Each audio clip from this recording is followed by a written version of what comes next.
Selepas mengantarkan kepergian buah hatinya, keesokan harinya Abu Thalhah menghadap Rasulullah Shallallahu Alaihi Wasallam. Tatkala bertatap muka dengannya, beliau mengatakan, "Semoga Allah memberkati kalian berdua nanti malam." Maka malam itu juga Ummu Sulaim hamil lagi, mengandung Abdullah bin Abu Thalhah.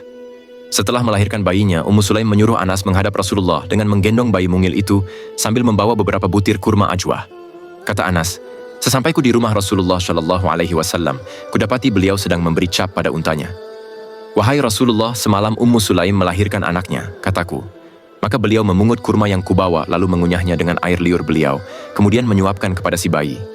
Bayi mungil itu mengulum kurma tadi dengan ujung lidahnya. Maka Rasulullah tersenyum sembari berkata, "Memang, makanan kesukaan orang Ansyar adalah kurma. Namailah dia wahai Rasulullah," pintaku kepadanya. "Namanya Abdullah," jawab Rasulullah Shallallahu Alaihi Wasallam. Doa Rasulullah kepada Abu Thalhah ternyata tak sekadar menjadikannya punya anak. Akan tetapi, anak itu, Abdullah, kemudian tumbuh menjadi anak syalih yang dikaruniai 7 orang keturunan yang syalih-syalih pula. Menurut penuturan salah seorang perawi yang bernama Abayah, ke-7 anak Abdullah bin Abi Thalhah tadi telah khatam Al-Quran sewaktu masih kecil. Sosok wanita seperti Ummu Sulaim sulit dicari tandingannya. Selain cerdas dan penyabar, ia juga seorang pemberani. Anas menceritakan bahwa suatu ketika Abu Thalhah berpapasan dengan Ummu Sulaim ketika perang Hunain. Ia melihat bahwa di tangannya ada sebilah pisau, maka Abu Thalhah segera melaporkan kepada Rasulullah perihal Ummu Sulaim. "Wahai Rasulullah, lihatlah Ummu Sulaim keluar rumah sambil membawa pisau," kata Abu Thalhah. "Wahai Rasulullah, pisau ini sengaja kusiapkan untuk merobek perut orang musyrik yang berani mendekatiku," jawab Ummu Sulaim. Menurut Az-Zahabi, Ummu Sulaim juga ikut terjun dalam perang Uhud bersama Rasulullah. Ketika itu ia juga kedapatan membawa sebilah pisau.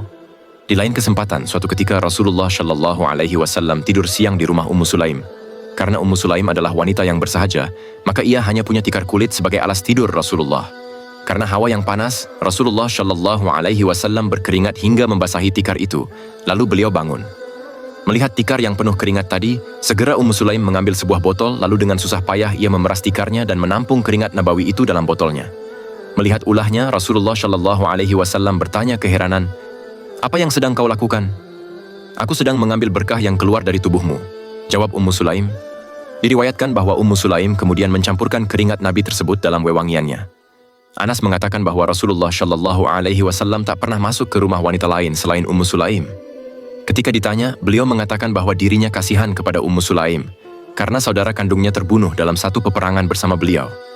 Az-Zahabi menyebutkan bahwa saudara kandungnya itu bernama Haram bin Milhan yang mati syahid dalam tragedi Bi'r Ma'unah.